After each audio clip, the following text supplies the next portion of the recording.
It's nearly midnight. You've already reheated that same cup of coffee for the second time. And instead of shrinking, your to-do list just keeps growing. We've all been there. And as the semester starts to wind down, that's usually when it shows up.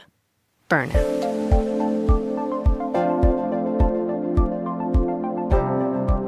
Welcome to the What and Who of EDU, the show where educators and thought leaders join us to share strategies and stories straight from today's classroom, and with clear and actionable ideas that you can use right away. I'm your host, Marissa Bluestone, and today we're tackling that moment. The one where you realize you have far too many papers to grade, an overflowing inbox, and still need to prep for tomorrow's class. We asked 10 educators across the country what actually helps.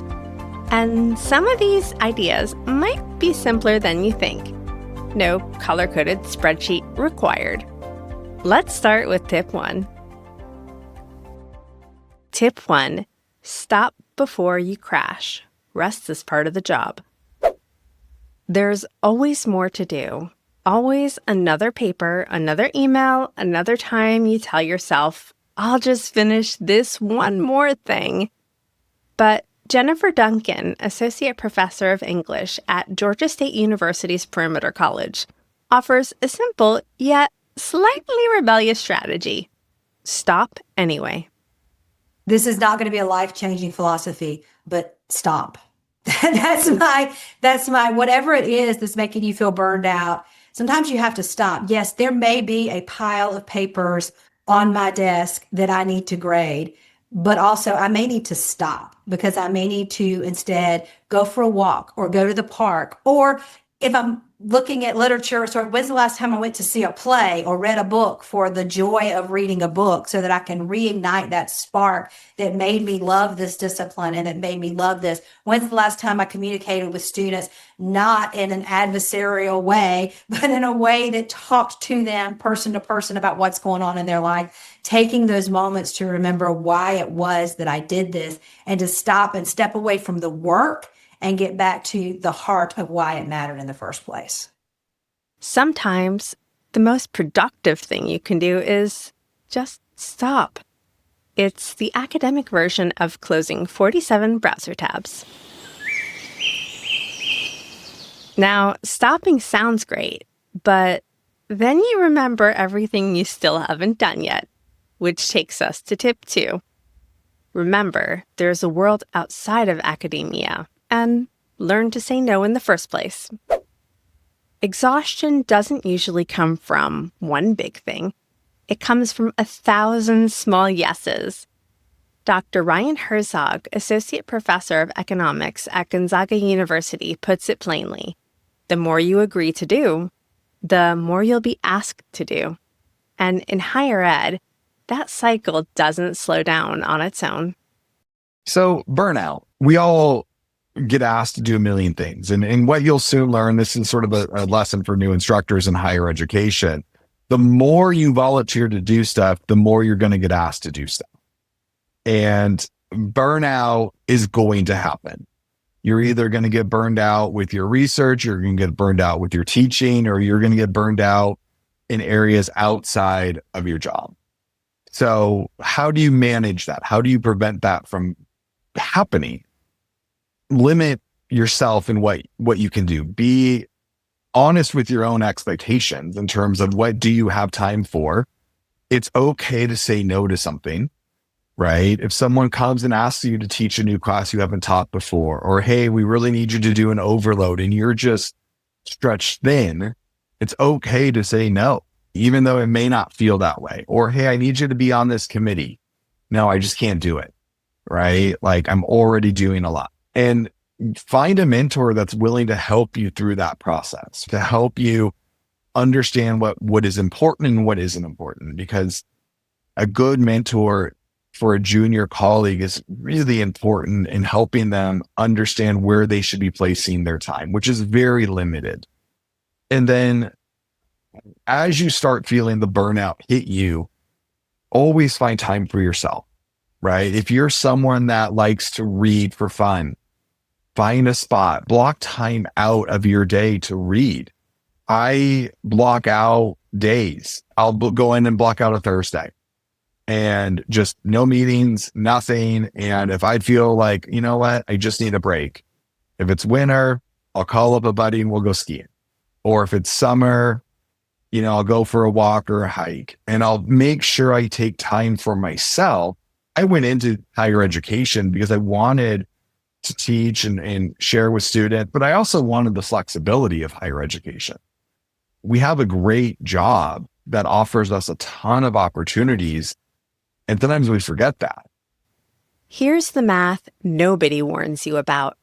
The more you say yes, the more you get asked, which means every yes today is actually 3 asks tomorrow. Dr. Herzog encourages us to find a mentor, learn to say no, and block a Thursday. Because if you don't protect your time, your calendar will happily fill it up for you. Tip 3. Advocate like it's your job. Saying no is one thing. Saying no when it's in writing, in an email, with your name on it, that's another thing. Dr. Erica Martinez, professor of instruction at the University of South Florida, puts it plainly. You have to advocate for yourself, especially in roles with less flexibility, like adjunct positions, where the system won't automatically adjust to your limits. I, in general, think it's important to advocate for yourself, right? So we have to recognize, hopefully we can recognize with a much advanced notice as possible that we are going through this period of low morale and burnout might be setting in.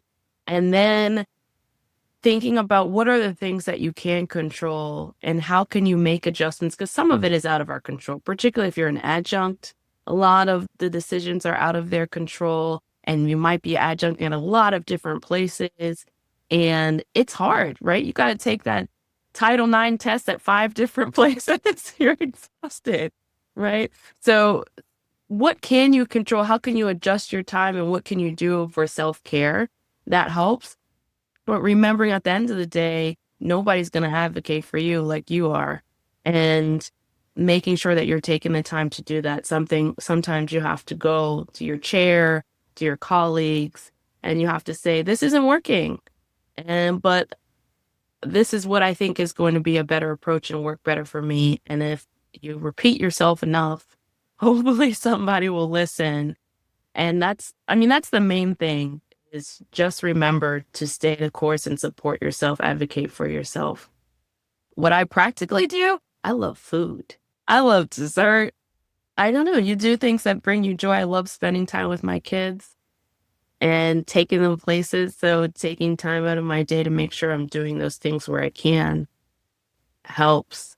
But sometimes actually doing more work, right? It's not the amount of work, it's what I'm doing. I'm exhausted doing the same thing. Let me give myself life and revamp my discussion boards, which is a lot of work up front. But if I'm excited about this new assignment, then I can get kids excited about it. And then I'm not tired of grading the same old thing. But again, you have to know yourself and make sure you maintain your voice. Dr. Martinez said advocate. She said go to your chair. She said maintain your voice. And if none of that is immediately available, Dr. Martinez has one more prescription: chocolate. Not metaphorical chocolate, actual yummy chocolate. So those first strategies are about protecting your energy in the moment. But the next are about fixing the system that's draining you in the first place. Because if the system is broken, no amount of chocolate is going to fix it. Tip 4. Done is better than perfect. If you've ever opened a document to make one quick change, say a comma, and resurfaced an hour later having restructured the whole thing, then this one's for you, because that's perfectionism, and it packs a powerful 1-2 punch by both slowing you down and wearing you out. Dr. Sarah Lehman, professor of biology and STEM outreach coordinator at the University of Mount Olive, fights it with a mantra: done is better than perfect. Things that I probably should have started sooner than I did. First, is setting boundaries, having the work life, not really balance. I don't know that that's the right word, but setting boundaries. So when I leave my office, if I don't absolutely have to take work with me, I don't. Like when I'm home, I want to be home. When I'm with my friends or doing something different, I don't want to have to be worried about my job. And the same thing at work. If there's things in my outside life, I try not to bring those into work, really keeping those boundaries distinct. And then my mantra has been done is better than perfect. And it just seems like me in particular, I will constantly revisit things, tweaking things, and putting unnecessary stress upon myself. So it's been really important to me to know when it's okay to walk away when things are done. And then just having a life outside of my job, making sure I maintain relationships with people outside of work, and I'm taking time for my hobbies and spending with my family. I'm really making that time. Because when she leaves her office, she leaves the work too. There is no midnight, just one more edit. Because perfect is a moving target and done is a finish line. Tip 5. Let the tech do the heavy lifting. Support students without sacrificing yourself. Some parts of teaching require you. Others require an answer over and over again. Betsy Langness, psychology department head at Jefferson Community and Technical College, figured out how to separate the two. She lets automation handle the repetitive parts while she focuses on the work that actually needs her. Okay, so one of the things that I like to do is I build in that auto feedback and reminder emails that the ebook offers and our LMS offers, so students can still get timely support without everything coming directly from me. That way, students are still receiving encouragement, study tips, reminders, and it helps create consistency, but it helps protect my time too. So I am not answering the same email over and over to students. And I also like to model balance. I am not a 24/7 instructor.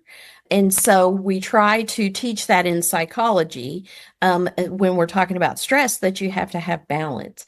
And that, so I do tell them, hey, here is when you can reach me. And I do have times that I will not be answering. So make sure that you are not putting things off to the last minute, because that is not a good way to alleviate your stress. And I think by having these auto feedback and reminder emails, that also helps students feel like they're supported and that they can navigate the course. And it gives me a little, I guess, breathing room to not have to answer these same questions over and over. And the students love them, especially when you give them positive feedback on a quiz. I will get responses from students who received these auto reminders, and they're like, oh, Professor Langness, thank you so much.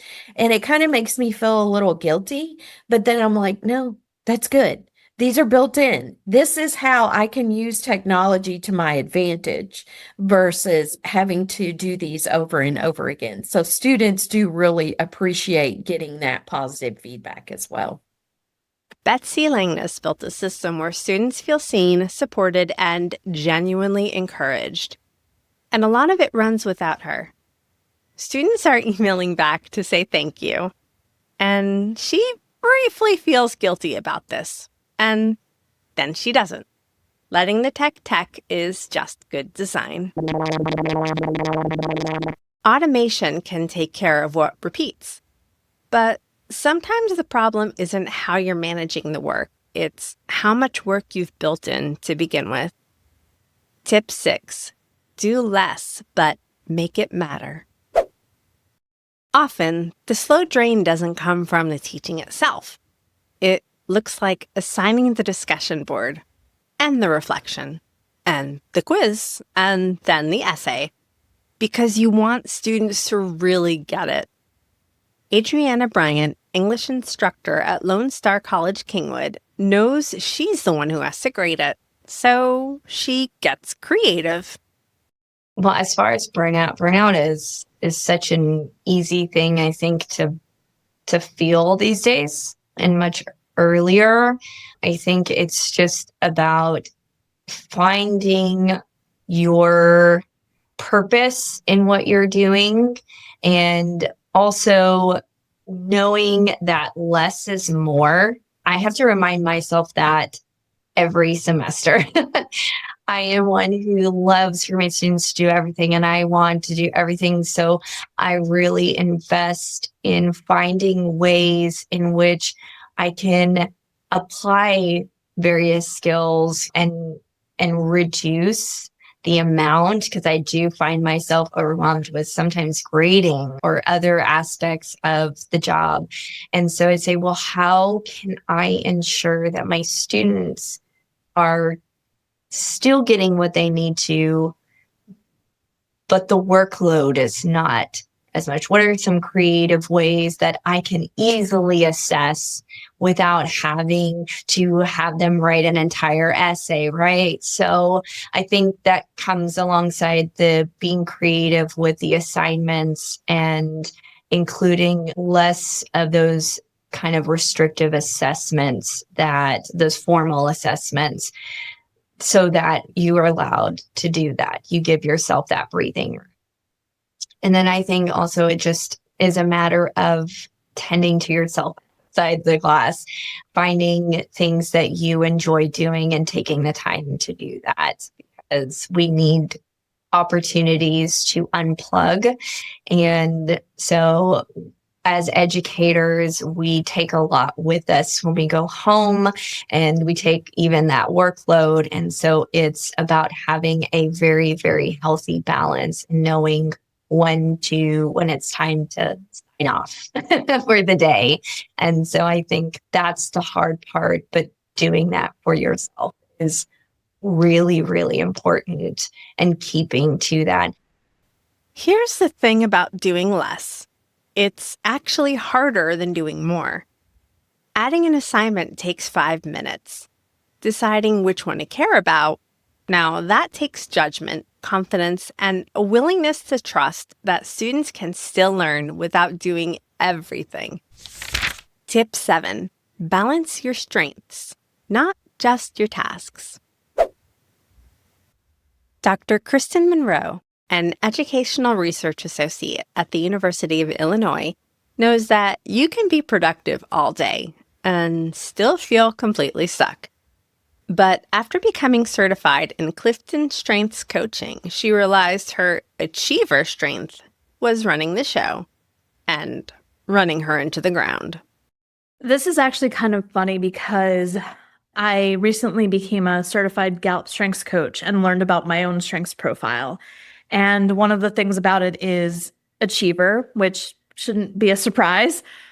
I like to get things done. I like to check boxes. But what I was taught was that if you have the achiever strength, it can take over your other strengths. And if you don't feed your other strengths, then that can lead to burnout.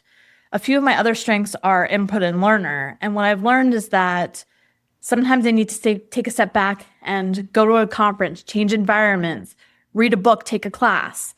It sounds counterintuitive to say do more to not burn out, but finding a way to balance your strengths and the things that feed you is really the best way that I've found to prevent burnout for myself. You can be both an achiever and a learner. Because if your only setting is go, eventually something's going to overheat, and it's probably you. Tip 8. Keep it fun. After 2 decades of teaching, Dr. Jennifer Ripley Stickle doesn't try to reinvent her whole course every semester. DNA is still DNA, and a cell is, well, it's still a cell. So the non-majors biology program director at West Virginia University decided it was time to bring in giant playing cards. So to not burn out, I have an advantage that I've been teaching for almost 2 decades now. So I can take risks. I try to create one new assignment of active learning or an activity each semester. General biology hasn't changed, definitely in the last 20 years that I've been teaching it. So DNA is still DNA and the cell is still the cell. So it allows me to kind of play with it. I'm confident to try something new. One thing I have done recently is I found these gigantic playing cards. They are huge. They're poster size. I think I got them from a magic shop. I use those giant playing cards to simulate mitosis, cell division in the classroom. Okay, you're going to have to close your eyes to picture this one. So how this goes is that in cell division, there's these things called homologous chromosomes. Homologous chromosomes are what you get from your parents. So they're similar, but they can be differences. So homologous chromosomes will have the same face, but they'll be different suits. So I hand out the cards to the students, and then I pick 2 or 3 students to be the director of the activity. And they stand up on the stairs in the classroom, and they have to direct the students down on the floor holding these cards. So the students down on the floor, all they have to do is hold the cards. So that's like the low pressure, low stakes activity. And the people up at the top actually have to say, hey, Ace of Hearts, you need to move to the left. You need to move to the right. So they go through the whole process of mitosis. It's a very abstract way to think of mitosis, but it breaks up the monotony of the classroom, and they can see what's identical and what's different in something that they have hands with. And a lot of them will actually go home and get decks of playing cards and try to recreate it, which I'm happy with because it really makes them understand. I did another activity in my higher level immunology class, and we did the immune response. And we had individuals come in with crazy hats, and they would come into their classroom, and that would be them breaking through the skin. And they would say, I am an antigen. And they had to do it in their most antigenetic voice possible. And then we would have sticky notes come that were antibodies and tag them. And we had different colors, so they had to know which one they were specific for. And if they were not specific for that antibody, he would say, I am an antigen again. Eventually, we would have several antigens bound by the antibodies and clump over in a corner.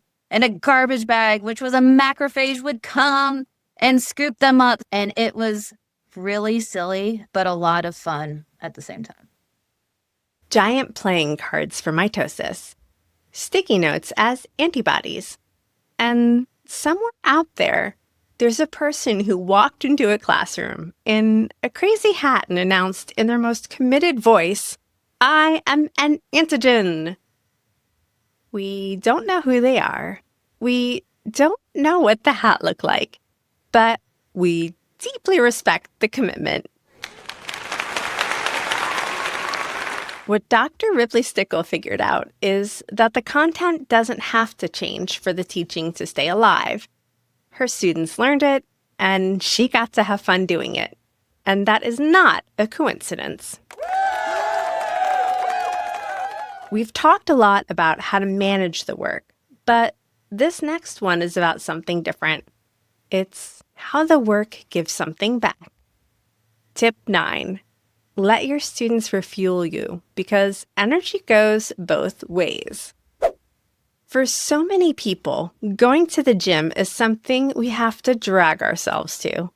The couch is so comfy, or there's so much to do around the house. There's always a reason not to go. But once you're there, you're so glad you went. Dr. Kendra Thomas, Associate Professor of Psychology at Hope College, thinks teaching can be just like that. It requires a lot of energy to walk into a classroom and like bring your whole self and really engage. And if you're going to ask students to engage, then you better be 100% present. And that's really hard if you're going through burnout. Inevitably, in semesters that felt harder more for a lot of reasons, I typically dread going into the classroom and leave so happy I went in. Like it feels like the run that you don't want, like you don't feel like exercising and then you're so glad you did. I often feel that way in the classroom. And so to me, teaching online or being distant from students, that accelerates burnout symptoms for me. And I usually don't look forward to going into the classroom. And I'm so glad. I feel so happy when I leave. I'm so committed to my profession. It's very much like exercising. It's the thing that sometimes like, oh, I have to do that. It feels like I'm not gonna. And then I leave so happy. The energy loop works if you stay in it. And more often than not, you leave feeling better than when you walked in. Tip 10, touch grass. Sometimes the advice around all of this gets complicated. Apps, systems, frameworks, strategies, and look, we've covered a lot of ground today. If you're feeling a little tired from just listening to this episode about burnout, that tracks. Dr. Star Sinclair, Assistant Professor of Psychology at Florida Gulf Coast University, cuts through all of that with 2 words. Touch grass. For me, I do wear a lot of hats at my university. Obviously, my professional career, I have lots of hats, and I obviously have a personal one. I'm a mom of 2 boys, and so I've got that. I've got other family things. I'm part of that sandwich generation where parents are getting older. It can be difficult to not get burnt out when you're being pulled in so many different directions and when you have to show up, right? And so for me, what helps me kind of center myself and first of all, recognizing that the burnout is happening is number one. Like, hey, I start to feel like, hey, I'm not as sharp as I usually am. Or I feel like, hey, I'm starting to, I'm dropping balls, like something's happening. I can't kind of keep it together. Those are usually indicators to me that, okay, I've got to stop. The value and the benefit of rest cannot be overstated. And this is something that I tell my students as well. College is not the only thing they're doing, right? Some of them, they're first generation students. So, there's a lot of pressure that they're bringing with them as they're engaging in this pursuit of higher education, of a degree. A lot of them are also working because, they've got to fund parts of their education. And so I encourage my students to disengage, to get out of the book, put the book down, go outside, be in nature. There's a lot of benefits to just being outside. I mean, luckily, we live in Southwest Florida, so there's some beautiful places to be outside. And I encourage them to do that. The other thing that is important for handling burnout is reorienting and reminding ourselves of our why, right? Like, why am I running around doing all these things and engaging in all these pursuits? So for me, even on the busiest, most craziest day of all the things and parts of the semester, yes, it's tiring. Yes, it can be overwhelming. But then I remember, why do I keep showing up? And it's because education is my ministry, right? Education is such a game changer. It is something that changes lives, and it doesn't change just the life of the person. It changes the lives of families. It changes communities. And I have a lot to say about that, but I won't get too far. But yeah, the why, and go touch grass. Literally, in the literal sense, go outside, step away. And while you're out there, remember your why, because it's harder to sustain the work if you forget what made it matter in the first place.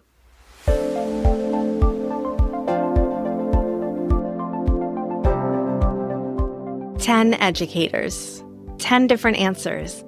And somehow they all led back to the same thing. You can't pour from an empty cup. You can't perform your way out of the burnout. And at some point, you just have to stop. Not because everything is done, but because you are. So the next time you're staring at that cup of coffee, you've reheated now for the third time, and you will, maybe that's your signal. Not to push through, but to stop, to go outside, to remember why you started, to touch grass. Because here's what Dr. Star Sinclair said, and I think she's right. Education is a ministry. It changes lives, not just for the student in front of you, but also for their family, their community, and the people they'll teach someday. That's worth protecting, and you can't protect it if you've burned yourself down to nothing first. If this episode hit close to home, then share it with a colleague, because they probably need to hear it. Turns out, so did we.